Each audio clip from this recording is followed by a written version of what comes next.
The earliest communities of Japan learned agriculture, clans gained strength, and massive kofun tombs began to rise across the islands.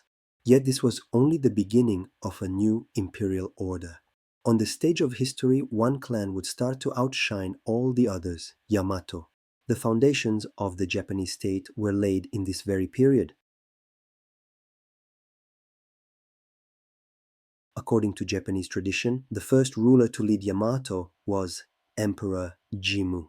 Jimmu was believed to be a descendant of the sun goddess Amaterasu. Whether he truly lived is debated, but the impact of this myth on legitimizing Yamato's political authority is undeniable. The Yamato clan followed a different strategy from the others. It had military strength, yet it did not rule by the sword alone. Through religious ceremonies, sacred objects, and mythological ancestry, it established a kind of ritual supremacy. Because of this, many clans accepted Yamato authority without the need for full-scale war. Gradually, a center began to form across the islands.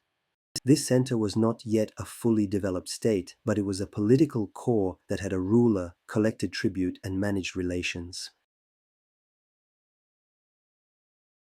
During this period, Japan made contact with the three Korean kingdoms, Goguryeo, Baekje, and Silla. Ironworking improved, new agricultural techniques arrived, early examples of writing systems began to seep into the archipelago. These connections with China and Korea deeply shaped the emerging governmental structure of Japan. Yamato rulers were not strictly bound to the idea of a permanent capital. Palaces often moved according to where the ruler resided. But with each new center, the state structure strengthened a little more. A defining characteristic of this period was that the emperor served simultaneously as both political leader and a religious authority. After the nature-focused culture of the Jōmon, the agricultural order of Yayoi, and the aristocratic power of Kofun, the Yamato period marked the awakening of something new. For the first time, a unified political core emerged on the islands. This core was not yet a modern state, but it possessed its own rituals, administration, and foreign relations. And this center formed the first link in the imperial chain that would one day stretch from Nara to Kyoto, from Edo to Tokyo. The rise of Yamato was the first great turning point that shaped both the mythological and historical identity of Japan. After the era in which Yamato dominated the islands, Japan was preparing for a major transformation. The loose confederation of clans was no longer enough. A new vision was needed, more orderly governance, and a stronger cultural foundation. This need pushed Japan to establish a true capital for the first time in its history, Nara. This period marked the beginning of an age that would fundamentally reshape Japan's religious and political identity. Toward the end of the 7th century, Japanese elites were closely observing two rising continental powers, China and Korea. China's Tang dynasty in particular had one of the most impressive state systems in world history. The Japanese government essentially said, "We can do this too." Thus, Japan began to openly build a centralized bureaucracy for the first time. Ranks, taxation, laws, everything was redesigned. This became the first example of a habit Japan would repeat throughout its history: take from outside, reinterpret inside. The year is 710. One of the earliest major events in Japanese history unfolds. The capital was moved away from the shifting palace system of the Yamato region, and a permanent center was established, Nara Heijō-kyo.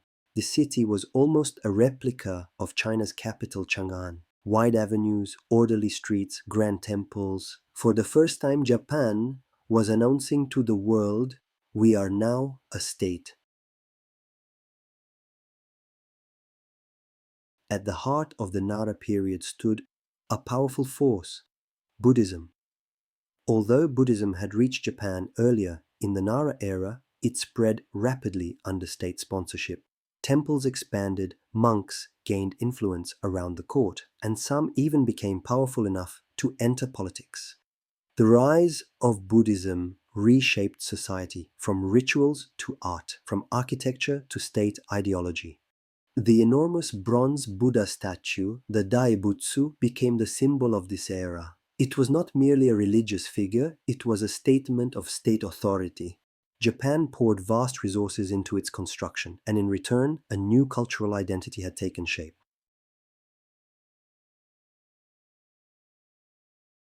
During the Nara period, Japan began writing its own history for the first time.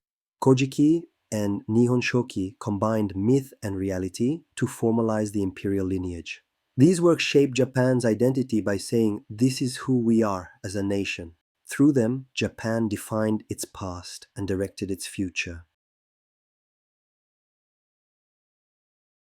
Though the Nara period looked culturally bright, there was intense conflict behind the scenes. Powerful clans sought to control the court bureaucracy. Buddhist temples wanted greater political influence.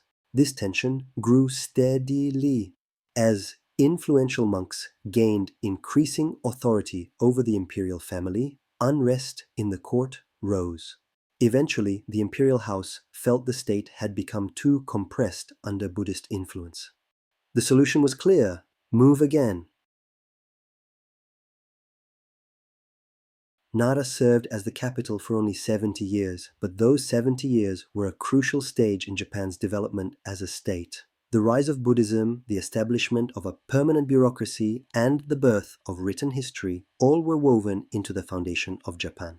The capital would later move to Heian-kyo, a nation stepped out of myth and into history.